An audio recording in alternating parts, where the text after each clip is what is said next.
ঘুমের আগে ২১ বার বিসমিল্লাহ পড়লে কি হয় আপনি জানলে অবাক হয়ে যাবেন। আজকের আমলটি অনেক অনেক গুরুত্বপূর্ণ এবং খুবই কার্যকরী একটি আমল। সবার এই আমলটা জানা একদম জরুরি এবং এই আমলটা প্রত্যেক মুসলমানের করা একদম মানে প্রত্যেক মুসলমানের উচিত এই আমলটা প্রতিনিয়ত করা। এত গুরুত্বপূর্ণ। যারা ভাই এই আমলটা করবেন অবশ্যই ভিডিওটা শুরু থেকে শেষ পর্যন্ত দেখবেন। আপনি যদি শুরু থেকে শেষ পর্যন্ত ভিডিওটা না দেখেন তাহলে আপনি আমলটা সঠিকভাবে করতে পারবেন না। ২১ বার ঘুমানোর আগে ২১ বার বিসমিল্লাহ পড়লে কি লাভ, কি ফায়দা এবং এই আমলটা আপনি কিভাবে করবেন সেটা জানার পূর্বে যারা আমাদের চ্যানেলে নতুন দর্শক এখনো আমাদের চ্যানেলটা সাবস্ক্রাইব করেন না, দয়া করে আমাদের চ্যানেলটা সাবস্ক্রাইব করে আমাদের সঙ্গে থাকুন। আর যারা অলরেডি সাবস্ক্রাইব করেছেন তাদের সবাইকে অসংখ্য অসংখ্য ধন্যবাদ।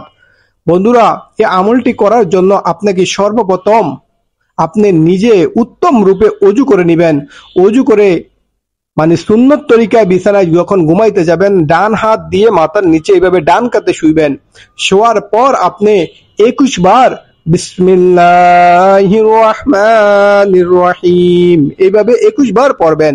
বিসমিল্লাহির রহমানির রহিম, বিসমিল্লাহির রহমানির রহিম।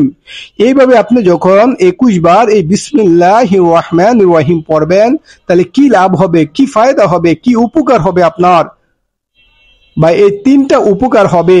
১ নাম্বার উপকার হইল আপনার জান মাল জীবনের নিরাপত্তা, বাসাবাড়ির মাল সাবানা সকল কিছুর নিরাপত্তা আল্লাহ তাআলা ফেরেশতা দিয়ে দিবে।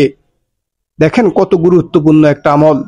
তারপর ২ নাম্বার উপকার হবে আপনি স্বপ্নে রাত্রে যখন শুবেন তখন স্বপ্নে কোনো খারাপ কিছু দেখবেন না। ভয় ভীতি, অনেক সময় অনেকে স্বপ্নে খারাপ কিছু দেখে ভয় ভীতি পায়, এরকম কোনো কিছু দেখবেন না।